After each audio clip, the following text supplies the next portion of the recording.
Amin. Amin. Silakan duduk Bapak Ibu, saudara sekalian. Selamat siang, Shalom. Shalom. Tema kita hari ini adalah kekuatan dan penghiburan. Sesungguhnya kita memerlukan kekuatan dan penghiburan. Kenapa? Karena ada kalanya kita lemah. Dalam situasi tertentu kita lemah. Kita butuh dihibur. Kenapa? Karena ada kalanya kita sedih. Makanya kekuatan dan penghiburan itu perlu. Jangan pernah kita menyombongkan diri, kita tidak perlu kekuatan, tidak perlu penghiburan.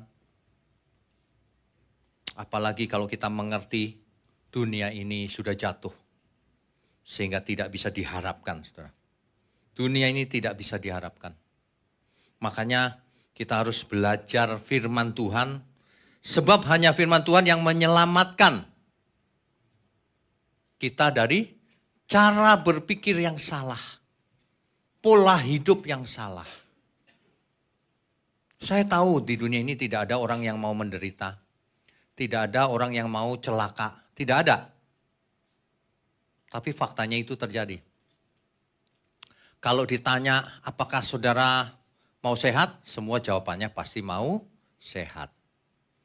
Tapi mau sehat tidak ada usaha sama sekali. Sehat sih mau, tapi makan yang sembarangan. Sudah diabetes saja minumnya es sirup. Aduh, ini gimana ya? Sudah diabetes ya minumnya yang sehat, kan begitu ya? Sudah tahu dunia ini jahat. Jangan ikut-ikutan jahat. Belajar yang benar. Kan begitu. Diajarin firman Tuhan yang benar, belajar. Jangan sukanya yang hura-hura. Banyak orang sukanya yang begitu-begitu tuh. Kamu akan jadi kepala bukan ekor. Emang ada orang jadi ekor? Kepala bukan ekor katanya. Kamu akan naik terus, tidak pernah turun katanya. Naik sono gak usah turun-turun. Aneh. Orang berhalusinasi itu begitu. Tidak sesuai fakta. Faktanya kita semua bisa mati. Hidup ini naik turun. Ada kalanya kita suka, ada kalanya kita duka. Justru itulah hidup. Pernah suka, pernah duka. Gak ada hidup suka terus. Bohong itu. Makanya umat Tuhan tidak memiliki kekuatan yang benar. Tidak memiliki penghiburan yang benar. Karena diajarnya salah. Ikut Tuhan itu tidak pernah sakit nanti. Begitu modelnya. Tidak pernah susah. Apa saja yang dikerjakannya berhasil. Berhasilnya berhasil di bumi maksudnya. Kaya raya. Yang begitu-begitu tuh. Nanti kalau sekolah juara 1. Padahal gak pernah juara 1 dari dulu. Kayak begitu tuh modelnya. Ngomong di mimbar, Tuhan kita baik, kita tidak pernah kekurangan. Ngomongnya begitu tuh. Tapi setelah khotbah di bawah, bro, tolong dong. Kekurangan gak ngaku. Bohong sama diri sendiri. Kita itu perlu kekuatan dan penghiburan tapi yang benar. Ada amin? Siapa sih yang tidak pernah sedih? Ada banyak orang yang di dunia ini sudah mengalami asam garam. Sudah pernah lewat kesedihan. Pasti, nggak mungkin nggak. Dulu saya ingat ketika mama saya meninggal. Betapa sedihnya, saudara. Dari rumah, saya itu jarang keluar rumah dulu. Kenapa? Ada mama saya masih hidup, jadi saya tungguin gitu. Suatu hari saya sekali-sekalinya saya keluar rumah. Sekali-sekalinya saya main keluar. Mama saya stroke. Begitu stroke saya pulang buru-buru. Aduh, ini ya. Saya lihat tergeletak di lantai loh, sendirian. Aduh. Pelan-pelan saya berdiri, bukan, duduk. Saya ajak bicara, masih ngomong, masih sadar. Ya udah kita ke rumah sakit ya. Iya. Udah, kita berangkat ke rumah sakit. Saya telepon rumah sakit. Ada ruangan? Ada Pak. Ya udah saya datang. Sampai di sana atau enggak? Enggak ada Pak, penuh. Tadi siapa yang terima telepon?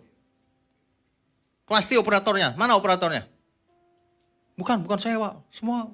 Semua menghindar. Capek deh, saya nggak mau ribut. Ini lagi stroke, bagaimana ini? Saya ajak ke rumah sakit yang lain, yang besar. Saya nggak boleh sebut namanya. Rumah sakit besar. Masuk UGD, ditangani langsung. Setelah ditangani, saya tunggu di luar kok nggak ada kabar. Saya masuk, loh sendirian mama saya. Loh ini mana ini yang lain? Ruangannya penuh Pak. Kalau ruangannya penuh itu ngomong dari tadi. Stroke itu kan berkejar-kejaran dengan waktu ya. Waduh saya di pingpong sana sini, akhirnya malam hari. Sudah telat berapa jam kemudian. Kan terjadinya pagi. Malam hari masuk ke rumah sakit. Susternya masukin selang. Masukin selang kayak apa aja. Darah langsung. Untung ketemu saya masih sabar. Ketemu orang lain digebukin tuh suster. Orang tua ditusuk-tusuk, keluar darahnya. Aduh, saya lewat kesedihan yang luar biasa hari itu. Dan itu sudah sering lewat berbagai persoalan. Tapi meskipun persoalan terjadi, saya tidak pernah frustasi. Gak pernah. Tapi saya kesepian, saudara. Dunia ini kok begini ya? Saya sedih. Gak mungkin dunia ini begini. Tidak mungkin. Ini pasti penderitaan yang membawa kita kepada tujuan. Gak mungkin penderitaan itu membuat kita mati terus binasa. Gak mungkin. Respon kita penting, saudara. Ketika kita mengalami penderitaan, ingat baik-baik. Tuhan beserta kita. Dalam suka dan duka. Dia setia menemani kita dalam keadaan sedih sekalipun. Nah yang agak beda orang lain dengan saya itu begitu. Ketika kita lewat kesedihan, ketika saya lewat kesedihan, saya tidak frustasi. Saya sedih sih, nangis. Tapi saya tahu, nanti ada saatnya kita bahagia selamanya. Bersama Tuhan. Selalu ada harapan. Itu bedanya orang percaya dan tidak. Bayangin kalau dia diajar, gak mungkin sakit Pak. Kalau percaya Tuhan, suatu hari sakit. Frustasi gak kira-kira? Banyak orang frustasi hari ini. Karena tidak sesuai kenyataan. Ya, makanya kalau ikut Tuhan itu siap menderita. Tapi bukan menderita karena kesalahan diri sendiri loh ya. Kalau itu konyol namanya. Makan sembarangan sakit jantung lalu nasib. Bukan nasib itu. Pacaran lalu kecelakaan. Itu bukan kecelakaan. Hamil itu bukan kecelakaan saya kasih tahu. Itu kesengajaan. Berapa persen? 2000%. Jangan bilang kecelakaan hari ini. Apa yang kita perbuat itu harus dengan sadar. Manusia itu rentan hidupnya. Ya, manusia itu sangat rentan loh. Tubuh kita aja deh contohnya, tubuh kita nih. Dulu kalau saya bangun pagi seger. Sekarang kalau bangun pagi, kok pegel-pegelnya gak hilang ya. Masih pegel loh, apalagi banjir kemarin. Aduh. Iya, nggak seger kalau pagi hari. Makin hari makin lemah. Kadang-kadang pelupa. Kadang-kadang saya bawa handphone ya. Tanya istri, handphone saya mana? Lula itu. Tapi itu jarang. Ya. Manusia bisa sakit, bisa kecewa. Nggak usah jauh-jauh deh.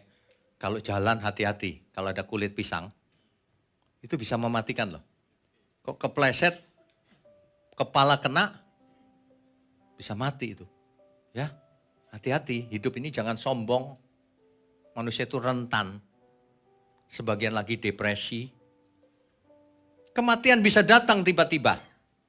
Bisa, siapa bilang tidak bisa. Makanya kita butuh kekuatan untuk menjalani dunia yang gelap ini. Jangan pernah mengandalkan kekuatan diri sendiri. Sebab kita kekuatannya terbatas. Yang kekuatan paling tinggi adalah ketika Roh Kudus ditaruh dalam diri kita. Roh Kudus itu siapa? Roh Allah. Roh yang maha tinggi ada dalam diri kita. Mungkin di antara saudara ada yang, masa sih? Tunggu, suatu hari kamu akan tahu. Roh Allah ada dalam diri kita. Itulah yang memotivasi setiap orang percaya supaya tidak down. Dengan kekuatan penuh hidup yang menghibur. Dia disebut roh penghibur. Harusnya kita terhibur. Ada Roh Kudus dalam diri kita. Makanya ketika kita mengalami masalah apapun yang membuat kita menderita sedih, kita ingat lagi kekuatan yang tertinggi adalah dalam diri kita. Kekuatan yang paling tinggi ada dalam diri kita. Roh Allah yang maha tinggi. Ada amin? Kita beri kemuliaan untuk Tuhan. Supaya kuat, itu tidak otomatis. Makanya firman Tuhan berkata begini, manusia hidup bukan dari roti saja. Kalau cuma dari roti yang kuat apanya? Tubuhnya. Tapi dari setiap firman yang keluar dari mulut Allah. Apa yang kuat? Jiwa dan rohnya kuat. Makanannya beda, kalau roti karbohidrat. Ya. Itu semua untuk tubuh. Tapi kalau untuk jiwa dan roh, itu firman Tuhan yang benar. Makanya kekuatan orang percaya itu luar biasa. Firman Tuhan berkata, iman timbul dari pendengaran. Pendengaran akan firman Kristus, remato Kristo. Firman Kristus. Kalau seseorang mengerti firman dengan benar, maka ya imannya bertumbuh. Kalau imannya bertumbuh, iman itu artinya apa? Percaya. Percaya itu yang bagaimana? Banyak orang salah mengerti percaya itu dengan mulut mengaku, aku percaya Yesus Tuhan dan Juru Selamat. Itu belum percaya, itu cuma mulut. Banyak orang itu cuma mulutnya tok yang ngomong. Tapi sebenarnya belum percaya. Makanya iman itu artinya bukan hanya percaya dengan mulut. Iman itu antara lain percayanya artinya reliable. Reliable itu artinya bisa dipercaya. Orang beriman itu bisa dipercaya. Kalau nggak bisa dipercaya, dia nggak beriman artinya. Iman itu artinya bisa dipercaya. Bukan hanya percaya, tapi juga bisa dipercaya. Itu iman artinya. Firm, teguh, kuat. Itu iman artinya. Kuat untuk Tuhan, bukan kuat kekuatan diri sendiri, bukan. Nggak, dia stabil, tidak labil. Itu iman artinya. Makanya makanan jiwa kita itu bukan roti, firman Tuhan. Supaya kuat, supaya imannya benar. Lah kalau diri sendiri memble, lemas, bagaimana mau jadi berkat? Bagaimana mau jadi kekuatan bagi orang lain? Saudara pernah lihat gak ada seorang motivator? Saudara, saya juga gak yakin atas hidup saya. Ada gak? Gak ada motivator. Saudara, kita itu gampang suksesnya. Padahal dirinya sendiri gagal. Kalau di depan ngomongnya sukses. Wah, mantep kan? Makanya belajar firman itu luar biasa, melebihi semua mujizat. Banyak orang menekankan mujizat. Sembuh. Sembuh terima kasih. Tapi sembuh itu sembuh fisiknya doang. Yang lebih penting sembuh jiwanya. Bukan kita anti kesembuhan, bukan. Tapi itu minor, tidak penting kesembuhan itu. Sembuh fisik itu nggak penting. Ya kalau sakit penting sih Pak sembuh, iya. Tapi maksud saya nggak penting itu dibandingkan kesembuhan jiwa itu yang penting. Sebab fisik tidak selamanya sembuh. Suatu hari kita nggak sembuh. Lalu berangkat pulang. Itu suatu hari pasti semua orang. Makanya ya, kita harus orientasinya kebenaran. Tekanan di gereja itu apa? Bukan mujizat. Mujizat ditekan-tekanin terus. Dirinya sendiri penuh penyakit yang ngomong. Kan begitu kebanyakan. Udah gitu yang sembuh itu pura-pura sembuh itu. Mana yang sembuh? Bukan gak percaya kesembuhan loh ya, jangan salah loh ya. Bapak Ibu, Saudara di sana kalau yang mendengar pertama kali, ini gak percaya mujizat nih. Kok salah, dengar yang lengkap dulu. Saya ngalamin mujizat nyata. Ya. Tapi jangan rekayasa. Dunia penuh masalah, penuh penderitaan. Kita perlu kekuatan, perlu penghiburan. Datangnya dari mana? Nggak bisa dari kekuatan diri sendiri. Nggak mungkin. Ya, tidak mungkin. Makanya yang paling kita butuhkan itu Tuhan. Tidak ada kekuatan lain atau penghiburan yang asli selain dari Tuhan. Bapak Ibu nggak tahu ya, kenal nggak lagu ini ya? Ada lagu lama, Kekuatan serta Penghiburan. Itu lagu buku apa itu ya? Nah, lagu itu begitu bagusnya dibanding yang sekarang. Ye, apanya yang ye? Ye doang. Itu bukan kebenaran itu motivator. Kalau motivator tuh gitu. Semuanya akan baik-baik saja saudara kalau kau ikut Yesus. Justru ketika kita ikut Tuhan Yesus, semuanya menjadi pertandingan. Hidup ini menjadi perlombaan, menjadi perjuangan. Ketika nggak ikut Yesus, suka-suka nggak ada yang peduli. Tapi ketika ikut Tuhan Yesus, hidup ini menjadi pertandingan, perjuangan. Lewat penderitaan, lewat lembah kekelaman, dicelup-celup kita. Supaya kita kuat. Supaya kita mengerti kebenaran. Supaya kita mewarisi pikiran perasaan Kristus. Ada amin ya semua ya. Saudara ya, kita seringkali membayangkan dunia ini akan baik-baik saja. Tidak. Berapa waktu yang lalu ada yang kirim saya sebuah video klip. Videonya sederhana tapi penuh makna dalam. Ada video orang main ayunan. Anak-anak main ayunan. Tapi kameranya muter saudara. Ini main ayunan gitu ya. Terus kameranya muter nih. Lewat belakangnya, lewat depannya lagi. Lewat depannya mukanya kelihatan lagi kan. Anak ini udah agak gede. Muter lagi. Set. Mukanya makin gede. Set. Dewasa. Set. Keriput. Set. Gak ada lagi orangnya. Tinggal ayunannya. Gila ya. 10 tahun lagi. Belum tentu masih ada kita. Itu sebenarnya menyedihkan loh. Itu tragis loh. Tapi orang percaya. Ketika kita berpisah dengan orang yang kita kasihi. Kita nangis juga. Tapi nangisnya beda. Nangisnya karena kita berpisah sementara. Dan kita tahu nanti kita ketemu lagi di Firdaus. Bersama Tuhan. Amin ya semua ya. Jadi kalau saudara, di antara saudara ada suami atau istri yang ditinggal pasangan hidupnya. Lalu sekarang mikirin terus. Ada yang begitu soalnya. Saya kasih tahu, nanti ketemu lagi. Ya. Sekarang kita lakukan bagian kita dulu. Itu yang penting. Penderitaan itu memang harus dilewati. Karena dunia ini sudah jatuh dalam dosa. Tapi ada berbagai macam penderitaan. Yang pertama, karena kesalahan diri sendiri. Nah kalau itu jangan. Ngebut-kebutan. Dua patah kakinya. Penderitaan ini baik bagiku. Ya boleh. Tapi seharusnya gak terjadi kan. Ngapain gitu. Seringkali orang bodoh. Melakukan hal-hal yang konyol. Penderitaan karena diri sendiri. Kita gak usah cari penderitaan. Suatu hari kita makin lemah. Kita bisa terserang virus. Berapa banyak saudara kita yang kena COVID gak berhasil bertahan. Iya kan? Ada banyak hal saudara kita bisa lewat lembah kekelaman. Itu lagu lama itu kekuatan serta penghiburan ya.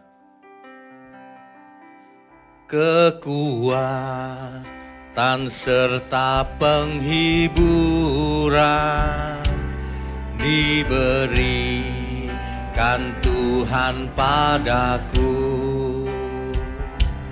Tiap hari aku dibimbingnya, tiap jam menghibur hatiku. Dan sesuai dengan hikmat-Mu, ku diberikan apa yang perlu. Suka dan duka bergantian, memperkuat imanku. Tiap hari aku dibimbingnya, diberi rahmat-Nya tiap jam, diangkat-Nya bila aku jatuh, dihalau-Nya musuhku kejam. Yang namanya Raja Maha Kuasa, Bapa yang kekal dan abadi, mengimbangi duka dengan suka dan menghibur yang sedih. Saudara tahu gak? Penderitaan itu ada gunanya. Orang yang tidak pernah menderita, dia tidak pernah bahagia. Bagaimana dia merasakan kebahagiaan?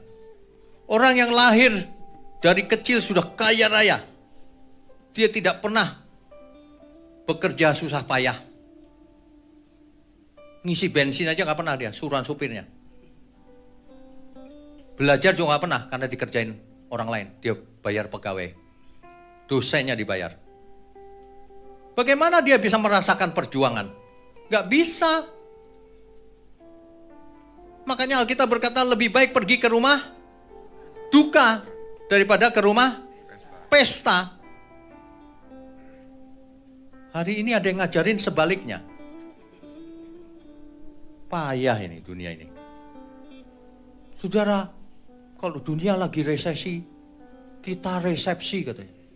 Gak tahu diri lu. Dunia lagi susah, kita ikut prihatin bersama, jadi berkat. Kok kalau dunia susah kita pesta, saudara? Itu kurang ajar namanya. Saya kalau ngomong terlalu lugas kadang-kadang ya. Pasti di luar sana banyak yang gondok gitu. Saya banyak yang cerita sama saya soalnya. Ini pendeta satu ini aku gak suka ini. Dan biasanya yang gak suka itu pendeta. Kalau jemaat aku suka yang ini. Gitu soalnya. Lucu ya, aneh. Dia jadiin bener gak suka. Sukanya yang gampang-gampang gitu, yang menyenangkan telinga. Justru ini senang jiwa kita. Dari sini beban berat tapi senang. Itu penghiburan yang sebenarnya itu bukan kamu gak apa-apa.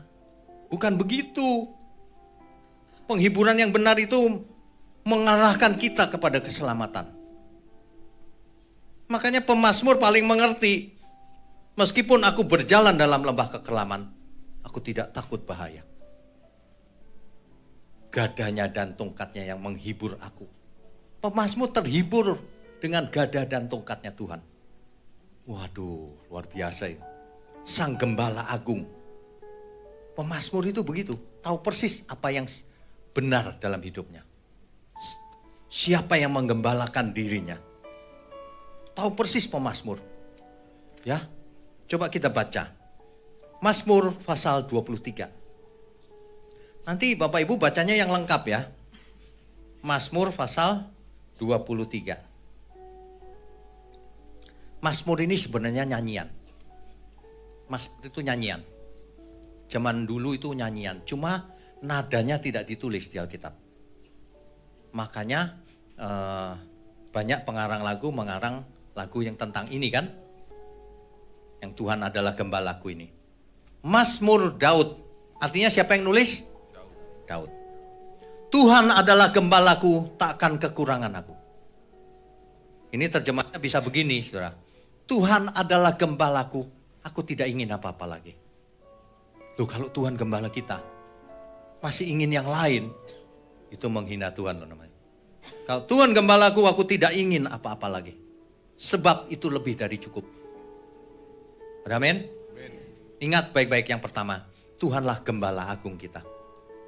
Kita domba-dombanya. Ia membaringkan aku di padang yang berumput hijau. Ia membimbing aku ke air yang tenang. Ini banyak orang tidak mengerti juga nih. Ia membaringkan aku di padang yang berumput hijau. Domba itu suka kesana kemari.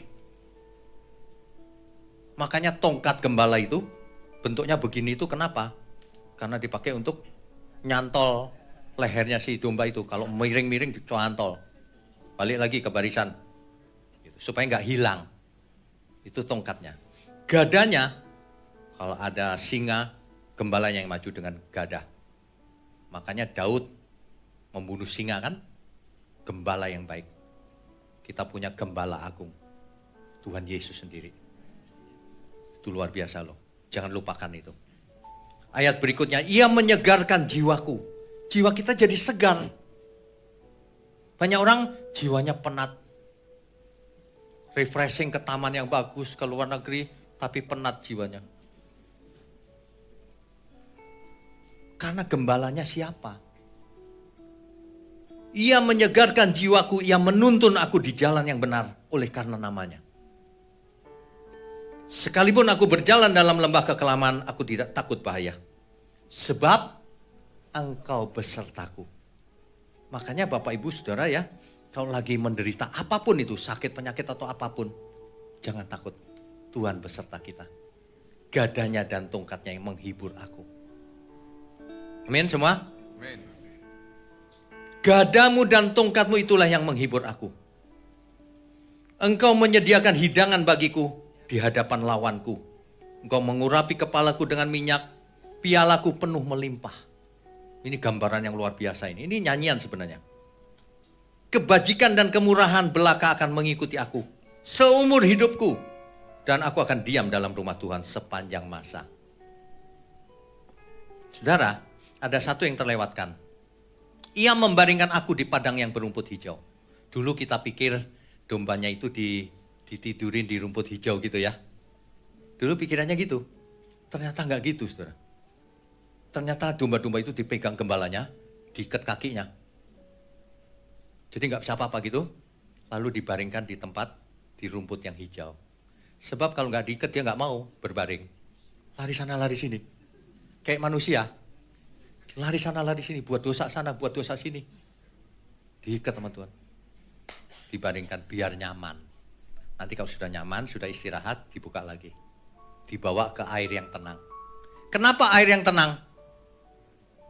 Sebab kalau airnya berombak, dia mau minum, keselak. Kan mulut dan hidungnya dekat. Truk gitu. Jadi airnya harus tenang. Jadi dia minum tenang. Itu luar biasa loh penjelasan itu. Makanya ya saudara, kita harus sadar sesadar-sadarnya kita memiliki Sang Gembala Agung. Aku tidak ingin apa-apa lagi. Itu lebih dari cukup Tuhan. Bayangkan orang zaman sekarang diajari sebaliknya. Kasih persembahan. Nanti minta dibalas Tuhan 100 kali lipat. Itu yang ngajarin siapa itu? Itu aneh loh ajaran itu. Dagang itu sama Tuhan. Kalau pedagang mau bertobat boleh, tapi jangan dagang lagi sama Tuhan. Iya kan? Orang diajarin minta balik apa yang dipersembahkan. Gak ada loh di ajaran seluruh dunia. Kalau seseorang mempersembahkan diri sama Tuhan itu gak ada yang berani minta balik. Ini ajaran supaya minta balik. Balikin 100 kali lipat. Untungnya berapa? 99 kali. Ada bisnis yang untung 99 kali. Ada. Ngerampok. Itu bukan bisnis namanya. Kurang ajar sama Tuhan. Sama Tuhan, biar seluruh harta kita diberi ke Tuhan, itu juga belum lunas. Mestinya kita menundukkan diri sama Tuhan itu. Gak berani, ngomong aja gak berani. Malah mengklaim minta 100 kali lipat. Wah, aneh bin ajaib. Ajaran makin hari makin ngaco. Ya. Ingat baik-baik. Yang pertama, Tuhan adalah gembala kita. Gembala agung kita. Tuhan adalah gembalaku.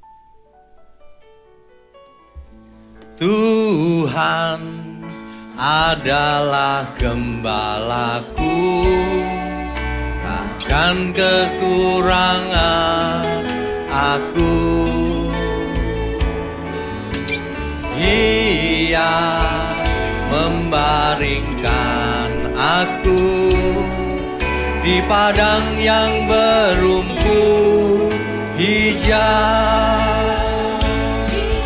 membimbingku ke air yang tenang. Ia menyegarkan jiwaku. Ia menuntunku ke jalan yang benar, oleh karena namanya. Sekalipun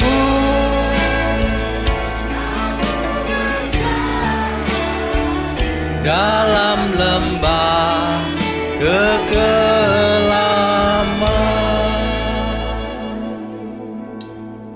Saudara, mulai sekarang kalau ada masalah dalam kesedihan, penderitaan, sakit, ingat baik-baik Mazmur 23 ini.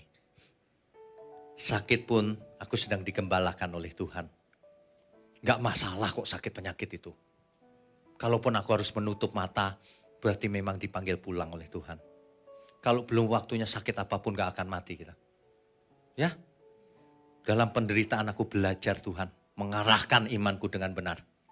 Sebab kalau tidak ada ujian, siapa yang bisa lulus? Gak mungkin manusia imannya jadi sempurna, gak ada ujiannya tapi.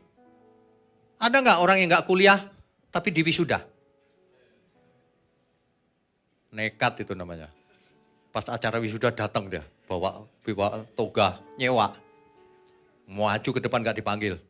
Nanti yang wisuda bingung, kau siapa? Aku pengen, enak aja pengen. Gak ada. Sama anak Allah, gak gampang. Hidup kudus tak bercacat, tak bercelah. Lakukan kebenaran, lakukan kehendak Allah. Enak aja mengaku dengan mulut, asal mengaku dengan mulut percaya katanya. Selamat. Gak ngerti itu baca ayat Alkitab. Memang ada ayatnya, tapi itu diucapkan oleh jemaat Roma. Jemaat Roma itu udah rela mati.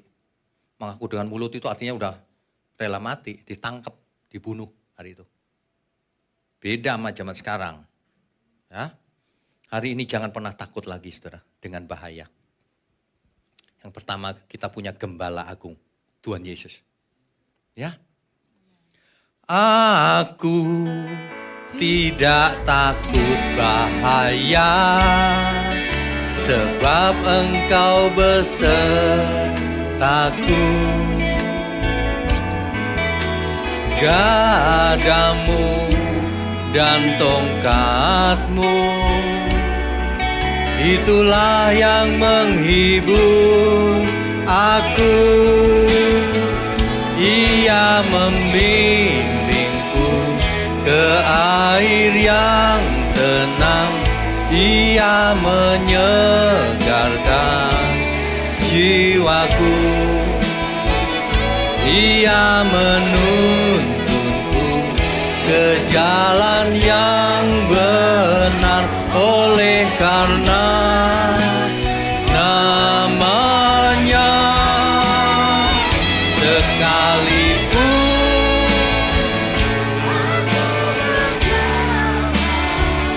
dalam lembah kekelaman. Orang yang datang ke gereja, ikut Tuhan karena ada maunya, dia pasti imannya lemah. Karena kalau maunya itu tidak dikasih, dia nanti kecewa. Beda dengan orang yang sangat dewasa. Kalau orang dewasa imannya, ia tidak mempersoalkan berkat Tuhan. Karena ia Bapa yang baik. Ia tahu apa yang kita butuhkan. Saudara. Amin. Yang dibutuhkan manusia, apa? Keselamatan. Bukan kaya raya. Kalau seseorang minta Tuhan, jadikan aku konglomerat Tuhan. Tiung, dikasih besoknya. Rusak nggak kira-kira? Rusak. Oh nggak bisa apa-apa jadi konglomerat. Jadi apa itu ntar? Itu Tuhan jahat banget malah. Justru karena Tuhan nggak kasih, Tuhan mengasihi. Nggak bisa, kamu kerja keras dulu, belajar. Nanti baru dapat. Kan gitu. Doa orang yang salah itu ditolak loh sama Tuhan. Sebab ada doa yang salah. Alkitab berkata, kamu salah berdoa. Kamu minta sesuatu untuk memuaskan kedaginganmu itu. Ditolak sama Tuhan. Karena dia Bapa yang baik. Makanya jangan minta yang tidak-tidak. Kalau minta itu yang baik, pasti diberi sama Tuhan. Amin. Kita beri kemuliaan untuk Tuhan.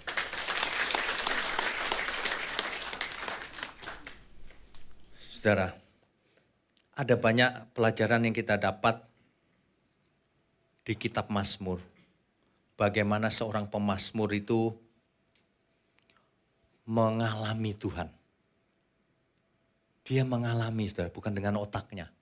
Dengan seluruhnya. Dengan pikirannya dan dengan perasaannya.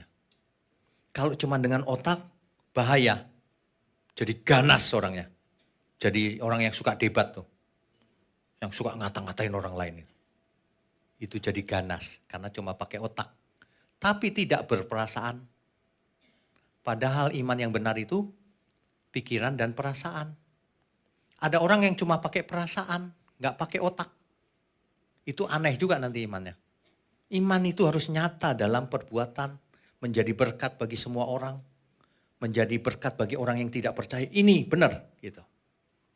Saudara pernah dengar nggak ada orang yang menolak Tuhan belasan tahun ketika mendengar yang benar? Nah ini yang benar nih. Gitu. Itu kekuatan firman Tuhan itu. Injil adalah kekuatan Allah yang menyelamatkan. Siapa saja yang belajar dia selamat. Selamat dari pikirannya yang salah itu tadi. Sebab pada umumnya orang kan miring pikirannya. Ketika melihat kita lurus dia bilang, kok miring ya? Orang miring lihat kita miring. Sebenarnya yang miring dia padahal. Suka begitu sih. Ya, jangan sampai kita itu tidak tahu kalau kita sedang miring. Kok iya ya?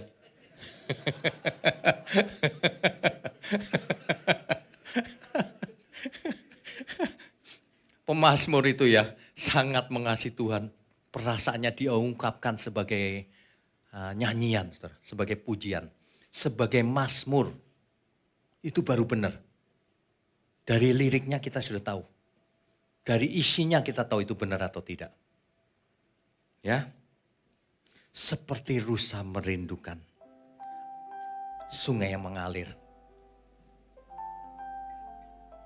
Itu ya, itu bukan karena haus saja loh. Banyak orang gak mengerti itu. Memang haus juga.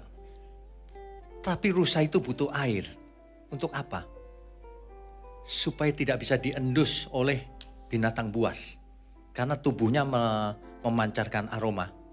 Jadi dari jauh tahu binatang buas, ada rusa di sana.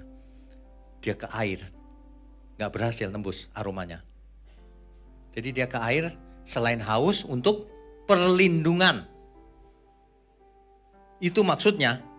Nah kalau pemazmur mengerti hal itu, waduh. Kita harus mengerti saudara. Kita itu seperti rusa merindukan sungai.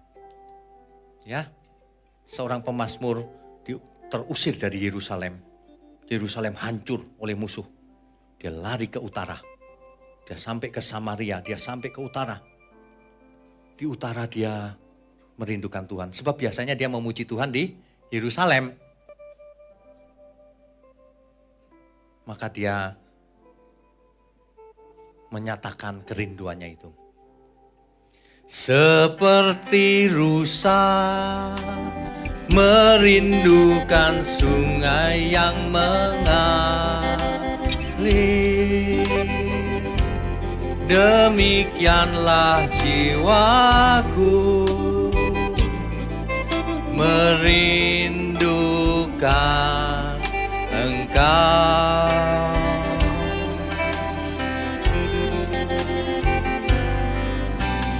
Tuhan Rajaku, padamu sangat haus jiwaku. Bila ku boleh datang memandangmu Tuhan, sekalipun dagingku dan hatiku habis lenyap, gunung batuku dan bagianku tetaplah Allah selamanya. Sekalipun dagingku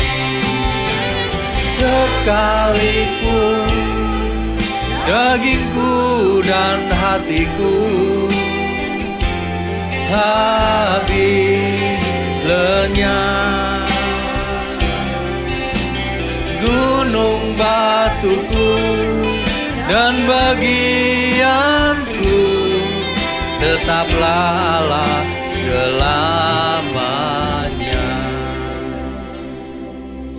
Kalau kita benar-benar mengerti hal ini dan menghayati, maka kita bisa melewati berbagai penderitaan dengan kekuatan penuh. Maka kita akan terhibur oleh kebenaran ini. Makanya dirubah Bapak Ibu. Mindsetnya dirubah, pola pikirnya dirubah, dibongkar, dibuang yang lama semua pengertiannya. Kalau aku ikut Tuhan, kau bisa klaim janjinya. Buang itu kurang ajar sama Tuhan. Tuhanlah yang mengklaim kita. Kok dibalik kita klaim Tuhan? Tuhan klaim diri kita. Kamu sudah kutebus, apa yang kau lakukan buatku? Apakah engkau melakukan kehendakku atau tidak? Diklaim balik loh sama Tuhan. Sama seperti Bapa mengutus aku mengutus kamu. Kamu lakukan enggak? Itu yang benar. Kok diajarin pengen apa? Pengen sepeda? Klaim janjinya. Emang asuransi apa? Pengen jodoh? Klaim janjinya. Ajaran itu menyebabkan keinginan manusia malah dikipas-kipasin. Pengen apa? Gampang. Klaim janjinya. Ngawur itu mah. Justru Tuhan yang mau klaim hidup kita ini. Nanti ketika Tuhan datang. Masih adakah iman di bumi? Masih adakah orang-orang yang beriman? Itu yang paling penting. Tuhan yang mengklaim. Talenta yang kuberikan itu untuk apa? Itu Tuhan yang klaim. Bukan kita yang mengklaim. Makanya jangan datang kepada Tuhan dalam rangka ada maunya, ada modusnya. Supaya, itu artinya pusatnya diri sendiri. Kalau kita datang kepada Tuhan itu, Tuhan, sekalipun dagingku dan hatiku habis lenyap. Begitu. Iya enggak? Iya apa iya? Pilihannya cuma iya atau iya. Kalau pilihannya tidak, jangan di sini. Aduh. Kadang-kadang saya ngomongnya terlalu itu ya. Suka menusuk-nusuk. Sebab biasanya orang yang baru datang itu tertusuk-tusuk gitu. Pas pulang, aduh. Aku sering ketusuk-tusuk nih. Ada orang cerita sama saya. Pertama kali ke sini, biasanya pulang gereja nggak pernah lapar katanya. Sekarang pulang gereja lapar banget gitu. Karena ketusuk-tusuk firman. Itu jadi sehat. Kalau kita bisa lapar tuh sehat loh. Kalau kita kembung terus gak lapar-lapar. Itu gak sehat itu namanya. Jadi kalau kita punya selera makan itu sehat. Apalagi kalau selera jiwa. Pengen makan firman Tuhan. Wah, penderitaan diabaikan saja. Dunia ini memang menderita, gak usah heran. Kita lewat penderitaan itu biasa saja. Asal jangan kita yang bikin penderitaan. Konyol. Ya. Itu gak boleh. Jangan. Kalau penderitaan terjadi bukan karena salah kita, ya biarin aja. Mulai sekarang ingat baik-baik prinsipnya. Bukan kita yang klaim Tuhan. Tuhan yang klaim kita. Ingat, kita menyembah Tuhan bukan dalam rangka ada modusnya. Supaya diberkati, supaya ini, supaya rumahku besar, supaya mewah. Bukan.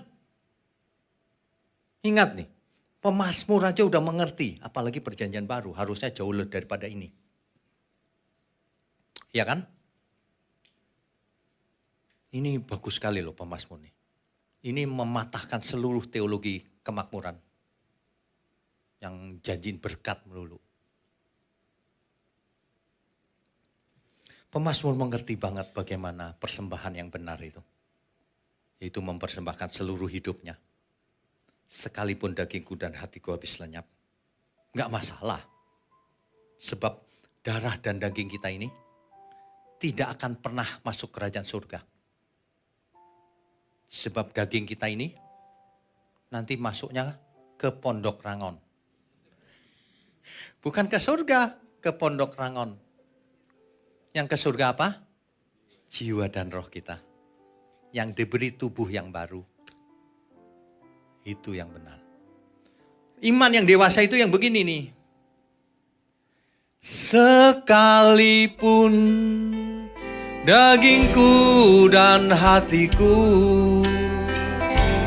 habis lenyap, gunung batuku dan bagianku tetaplah Allah selamanya. Habakuk pasal 3 ayat 17 sampai 19. Ini nggak mau dibaca sama orang sekarang. Harus sering-sering dibaca. Ini iman yang dewasa itu yang begini ini. Sekalipun pohon ara tidak berbunga. Kalau tidak berbunga itu nggak bakalan berbuah maksudnya. Ya. Pohon anggur tidak berbuah. Hasil pohon zaitun mengecewakan. Sekalipun ladang-ladang tidak menghasilkan bahan makanan. Kambing domba terhalau dari kurungan. Hilang kambing dombanya. Dan tidak ada lembu sapi dalam kandang. Namun, ayat 18-nya. Namun aku akan bersorak-sorak di dalam Tuhan. Beria-ria di dalam Allah yang menyelamatkan aku. Katakan amin. Apapun masalah saudara hari ini. Apapun. Jangan takut. Tuhan beserta kita. Sekalipun dagingku dan hatiku habis lenyap. Sekalipun aku harus mati Tuhan. Gak masalah. Asal Tuhan berkenan. Asal aku besertamu Tuhan. Itu yang penting. Jadi jangan minder kalau dulu gagal soal apa. Gak masalah. Minder itu dosa loh. Sebaliknya yang berhasil jangan sombong. Sombong itu dosa juga. Tidak tahu diri itu namanya sombong. Yang minder juga sombong sebenarnya. Sombong dalam keminderannya. Itu sombong. Gak mau terima dirinya kurang kan? Aduh aku kurang minder nih. Itu sombong banget tuh. Mestinya kan minder. Iya ya aku kurang. Ya gak apa-apa kan? Sombong artinya dia maunya tinggi. Itu sombong. Minder. Ada orang yang merendahkan diri. Tapi di atas bukit. Itu namanya meninggikan diri. Ya, hati-hati. Ada orang yang kelihatannya mau merendahkan diri, padahal menyombongkan diri itu. Ada suatu kondisi di mana seseorang sudah dewasa imannya. Alkitab berkata gini, nanti kamu tidak bertanya apa-apa lagi sama aku, kata Tuhan. Sekarang, Tuhan kenapa begini? Kenapa suamiku kok panggil Tuhan? Utangnya masih banyak. Kenapa Tuhan? Kenapa begini? Kenapa begitu? Nanti ketika kita sudah dewasa, hari itu kamu tidak bertanya apa-apa kepadaku, kata Tuhan. Mestinya kita tidak usah bertanya apa-apa. Mestinya. Dulu aku begini Tuhan. Udah lupakan yang lama, gak penting. Dulu aku menolak engkau Tuhan. Kupikir engkau begini begitu. Lupakan yang lama. Yang penting sekarang ke depan. Ada amin gak nih? Ini kan ada yang mau dibaptis berapa? 14 ya. 14 jiwa saudara. 1 jiwa saja. Selamat. Malaikat di surga bertepuk tangan. 14 jiwa. Betapa berharganya itu. Melebihi emas permata seluruh dunia. Oleh sebab itu. Yang mau dibaptis ini ya. Saudara, Bapak, Ibu. itu beruntung. Beruntung itu kata lainnya berbahagia. Kata lainnya lagi diberkati. Amin ya semua ya. Iya, sebab banyak orang masih menolak juga untuk bertobat. Aneh gak sih? Ditawarin selamat gak mau. Aneh gak? Emangnya kalau ke gereja ini terus bayar gitu? Mahal gitu? Gak ada di sini. Bayarnya jauh lebih mahal. Bukan dibayar dengan uang. Bayar dengan seluruh hidup kita. Jiwa raga kita persembahkan untuk Tuhan. Itu maksudnya. Jadi ketika kita menyerahkan diri untuk dibaptis, masuk ke dalam masalah.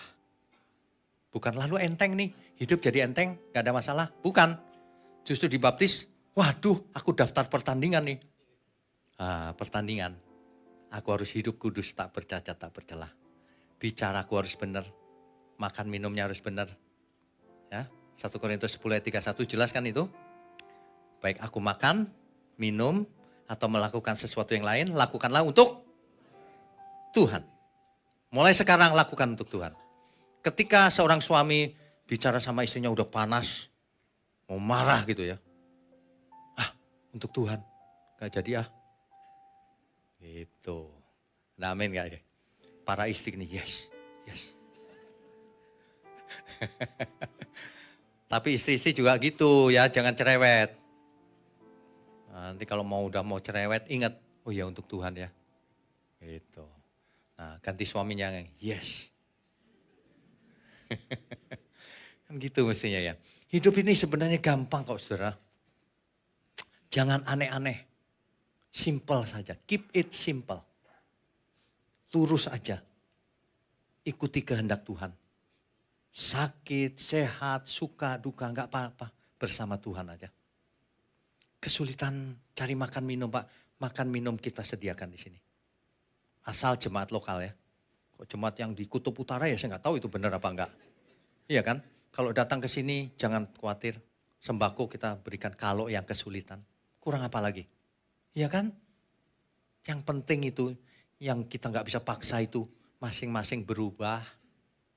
Ikut Tuhan itu jangan cengeng. Nangis boleh saudara. Nangis cengeng dan nangis dewasa itu beda loh. Ya, ketika kita pasangan hidup atau orang tua meninggal, kita ya nangis lah. Ada nggak seorang suami yang ditinggal mati istrinya? Yes. Kalau ada tolong angkat tangan. Kita salib dia di sini. Habis, jangan pernah ya. Ya kita sedih, nangis-nangis. Tapi sedihnya beda. Aku sedih karena berpisah sementara. Tapi nanti aku ketemu lagi. Saudara tahu nggak? Saya mimpi ketemu mama saya. Mama saya seger gitu. Mimpi aja nangis loh. Gak ngapa-ngapain loh nangis ya. Karena pengen ketemu. Itu, nangisnya itu bukan nangis sedih loh saudara. Nangisnya itu happy. Bisa ketemu.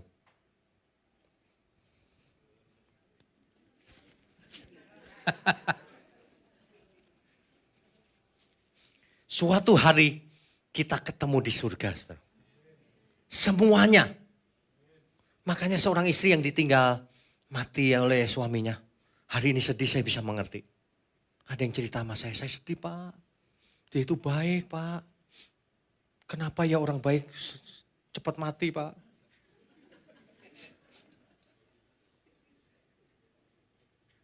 Jangan jahat ya, biar umur panjang Pak. Aduh, kita itu harus mau umur panjang mau pendek gak penting. Itu gak ada hubungan dengan baik dan jahat, kebetulan aja itu. Ya, yang penting umur kita kekal nantinya di surga. Itu yang paling penting. Ya, ketemu di mimpi aja nangis loh. Bangun itu nangis sesenggukan. Gimana nanti kita tiba di surga? Waduh, itu tangis bahagia itu luar biasa. Hari ini kalau kita menderita biasa saja, saudara. Fokus, tetap fokus. Jangan terganggu dengan kiri kanan. Aduh, masalah ekonomi lalu nggak fokus keselamatan. Masalah ekonomi kerjakan saja. Nanti masalah apa lagi? Rumah tangga. Makanya saya sering kasih ilustrasi itu seorang istri yang ditinggal suaminya. Suaminya jalan-jalan sama kuntilanak. Istrinya sendirian di rumah makan, mejanya gede, rumahnya kayak istana sendirian tapi. Kira-kira happy nggak meskipun kaya? Enggak. Saya cuma satu aja pesannya. Jangan hancurkan dirimu. Engkau milik Tuhan, bukan milik suamimu. Engkau milik Tuhan. Ya, kalau suami nggak bisa diharapin, bikin nisan. Batu nisan. Telah meninggal dunia. Jangan diharapin. Kecuali suatu hari ternyata bangkit lagi. Datang lagi. Minta maaf, ampun ma, dulu aku mabuk ma. Ya udah. Aduh. Ingat firman Tuhan. Barang siapa tidak mengampuni, dia tidak diampuni. Apapun dosanya, ampuni dia. Orang berbuat dosa itu kasihan loh. Serius. Kalian yang masih muda belum mengerti maksudnya. Orang berbuat dosa itu kasihan. Di hari tuanya dia ditinggal seluruh keluarganya. Di hari tuanya dia menyesali. Sudah tidak ada waktu untuk bertobat. Kembali. Dia bisa bertobat, minta ampun Tuhan. Tapi keluarganya sudah tidak mau. Kasihan. Orang dalam dosa itu kasihan. Jangan ikut-ikutan dirajam. Di gereja seringkali ajarannya salah. Itu buat dosa dia, selingkuh dia. Jangan dideketin. Salah. Justru dia selingkuh dideketin. Bro berhenti ya bro, tolong deh berhenti bro. Nanti kamu ke neraka bro. Berhenti. Puji Tuhan. Gak berhenti, kebaskan debu. Tinggal. Orang gak mau bertobat, tinggal aja udah. Bikin batu nisan aja. Habis disayang gak bisa. Aneh manusia ini ya. Saudara, kalau orang dewasa imannya, dia lewat lembah kekelaman. Kalau sedih ya sedih. Bukan sedih ketawa-ketawa gitu ya, enggak. Sedih ya sedih. Tapi bersama Tuhan. Itu beda. Anda amin gak nih? Amin ya. Beda, udah pasti beda. Kesedihannya beda. Makanya ya, hari ini kita masih punya kesempatan. Ayo, dewasa. Jangan cengeng. Kalau saudara susah, saya mengerti. Sebab saya dulu juga susah. Kalau saudara gak bisa makan minum, kita sediakan makan minum. Kalau ada yang mau sekolah, kita sekolahkan. Asal pinter. Kurang apa lagi? Tapi jangan minta rumah mewah ya. Atau mobil ya. Nah, kalau itu kebangetan namanya. Ya, ayo kita fokus. Kesempatan kita cuma satu, sekali ini. Dari sekarang sampai ke depan. Sampai nisan. Itu kesempatan kita. Yuk kita belajar yuk. Bergandengan tangan. Sebagai keluarga, bertobat sama-sama. Di gereja jangan saling menipu. Jangan pelit juga satu sama lain. Saling menolong. Enak gitu loh. Hidup cuma sekali aja kok aneh. Hidup sekalian aja itu yang enak gitu loh. Yang happy. Di dalam Tuhan happy-nya. Bukan foya-foya. Sebab kalau kita jadi keluarga Allah, happy gak? Happy. Saling memperhatikan. Kalau gak ketemu seminggu itu, pengen ketemu. Ada orang cerita sama saya pengen loh Pak kalau harinya minggu lagi bisa ketemu. Iya juga ya. Iya. Lebay kali, enggak. Beneran. Pengen ketemu. Meskipun, coba Bapak Ibu keluarga sendiri gitu gak? Ada yang bertahun-tahun gak ketemu lagi. Jangan-jangan udah lupa juga punya saudara. Kebangetan. Kalau ada anak di sini yang masih punya orang tua, ditelepon orang tuanya. Samperin. Banyak orang itu melupakan orang tuanya. Penentuannya itu begini loh, sejak kita hidup ini sampai nanti kita menutup mata. Kita bagaimana kita hidup, perhatikan bagaimana engkau hidup. Jangan seperti orang bebal. Haruslah seperti orang yang arif, bijaksana. Itu kesempatannya. Makanya setan nyerangnya di situ. Di ke depan ini. Kalau mendengar fitnahan-fitnahan, biasa saja. Dunia ini penuh hoax. Saya tahu loh, setan itu mengincar orang-orang yang bicara kebenaran. Saya tahu. Bagaimana kita diincar itu saya tahu. Wah, licik sekali. Hati-hati Bapak Ibu. Bapak Ibu jangan tersandung dengan apapun. Fokus sama Tuhan aja. Hidup kita langsung untuk Tuhan. Bukan untuk manusia. Ya, harus dewasa. Sehingga ada penderitaan, ada apapun tenang aja. Enggak masalah. Enggak gini, kenapa Tuhan? Enggak pakai kenapa. Enggak usah bertanya. Kita dewasa. Hari itu kita semua tidak akan bertanya apa-apa lagi sama Tuhan. Kita cuma senang sama Tuhan. Ya Tuhan, untung aku punya Tuhan. Untung ada roh Allah dalam diri kita. Kalau enggak gimana? Untung ada Roh Kudus dalam diri kita. Makanya yang baptis ini, ingat ya, ini satu milestone di dalam hidup kalian semua ini. Milestone itu apa ya? Batu loncatan atau batu event. Itu loh kalau kita keluar kota, terus ada tanda 30 kilo, 20 kilo gitu. Nanti artinya 0 kilonya nyampe. Ini milestone ini. Suatu kejadian, aku dibaptis tahun sekian, tanggal sekian. Sambil dimarah-marahin. Nah, ingat ya, baptisan bukan jaminan masuk surga loh. Ada orang yang udah dibaptis, habis itu gak muncul lagi selamanya. Dia cerita sama temannya, aku sudah punya tiket ke surga katanya. Ya, siapa yang ngajar itu? Aduh. Baptis itu maksudnya mulai sekarang, aku komit Tuhan. Komitmen. Aku mau mematikan manusia lamaku. Masuk ke air nanti, lambangnya. Itu mematikan manusia lama. Lalu keluar lagi. Bangkit sebagai manusia baru. Itu. Yang benar begitu. Nah, masalahnya ini kan proses. Benerannya. Sulit sekali, tapi harus tetap firm. Tetap teguh, kuat di dalam Tuhan. Baru melangkah satu. Buat dosa lagi yang lama. Mulutnya bocor lagi. Suka ngomong jorok. 2 hari lagi, loh ngomong jorok lagi. Nanti lama-lama hilang. Harus hilang. Seluruh dosa-dosanya harus hilang. Belajar. Tanpa belajar gak bisa ada orang yang bisa berubah. Ya, amin ya saudara ya. Tidak ada yang mustahil, semuanya bisa. Pasti. Gak ada yang tidak mungkin itu. Semuanya mungkin bersama Tuhan. Jangan bilang, aku sudah dibaptis Pak tapi gak berubah. Kalau gitu baptisnya nanti selamnya 5 menit. Biar berubah. Enggak, itu bercanda ya. Jangan takut. Tidak ada yang mustahil, saudara. Bersama Tuhan tidak ada yang mustahil. Katakan amin.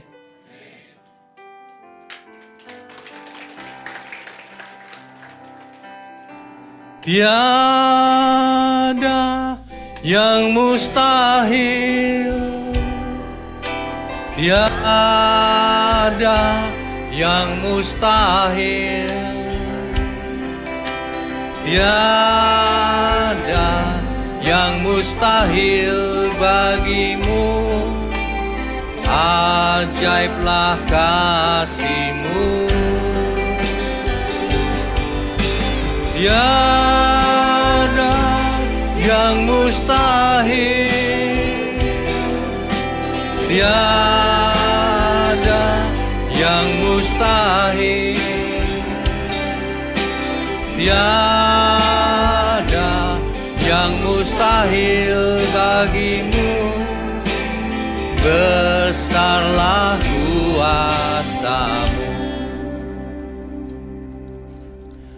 Sebentar lagi kita akan adakan baptisan. Siapkan seluruh pikiran dan hati kita. Ingat, mulai sekarang engkau milik Tuhan. Jangan hidup suka-suka sendiri ya. Jangan ragukan perlindungan pemeliharaan Tuhan.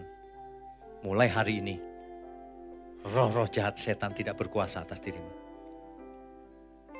Tapi hiduplah kudus, tak bercacat, tak bercela.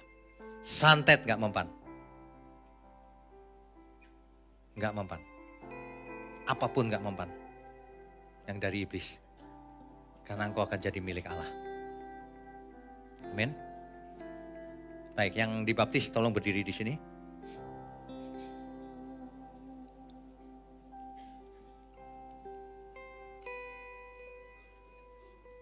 Ngadepnya ke sini.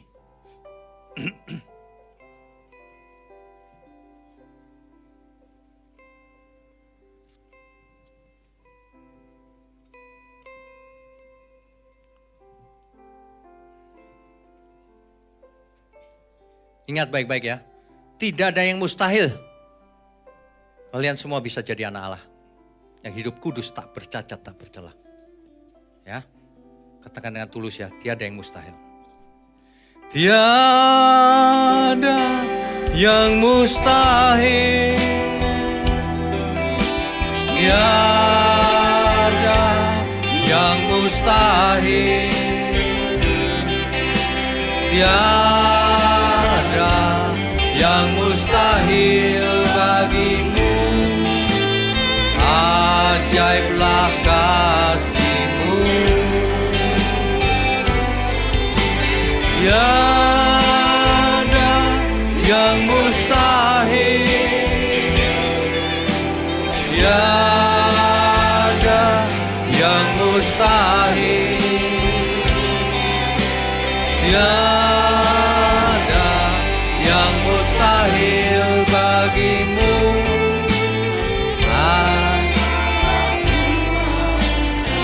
Besarlah kuasa-Mu Tuhan.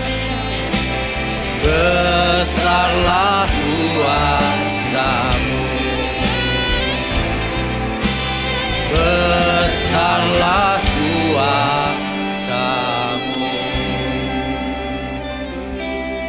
Mari saya undang semua untuk bangkit berdiri. Bapa kami yang di surga, biarlah ini menjadi perkenanan bagi Tuhan. Ada anak-anak-Mu di tempat ini yang menyerahkan diri untuk dibaptis. Mulai hari ini engkau menjadi milik Allah. Milik Tuhan Yesus. Oleh karena itu bertobatlah. Mulai hari ini hidup kudus. Tak bercacat, tak bercelah. Engkau akan dilindungi Tuhan, dipelihara Tuhan. Mulai sekarang Roh Kudus akan menemani engkau. Menghibur engkau, memberi kekuatan. Memimpin engkau kepada seluruh kebenaran. Segala kuasa jahat aku usir dalam nama Yesus. Semua yang punya masalah dengan okultisme, apapun itu, mulai sekarang lepas.